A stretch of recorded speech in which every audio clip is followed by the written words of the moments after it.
ମହାନଦୀ ଗଡ଼ଗଡ଼ିଆ ଘାଟରେ ବୁଡ଼ିଗଲେ କାଉଡ଼ିଆ। ନିଖୋଜ ଯୁବକ ପଟିଆ ଅଞ୍ଚଳର ସୌମ୍ୟରଞ୍ଜନ ପାତ୍ର।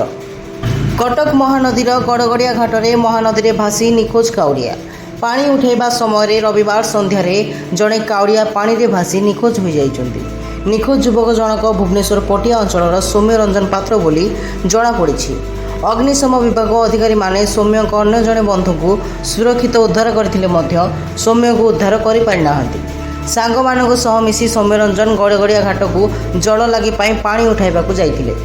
ନିଜର ଅନ୍ୟ ଜଣେ ବନ୍ଧୁଙ୍କୁ ନଦୀରେ ଭାସି ଯାଉଥିବା ଦେଖି ସୌମ୍ୟ ନଦୀ ଭିତରକୁ ଡେଇଁ ପଡ଼ିଥିଲେ।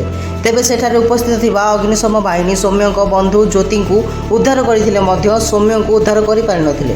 ବିଳମ୍ବିତ ରାତି ପର୍ଯ୍ୟନ୍ତ ଖୋଜାଖୋଜି କରିଥିଲେ ମଧ୍ୟ ନିଖୋଜ ସୌମ୍ୟରଞ୍ଜନଙ୍କ ପତ୍ତା ମିଳିନଥିବା ଜଣାପଡ଼ିଛି।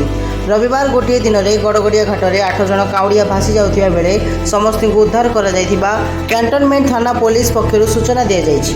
ବ୍ୟୁରୋ ରିପୋର୍ଟ, ଜାଗରଣ 24 ନ୍ୟୁଜ୍।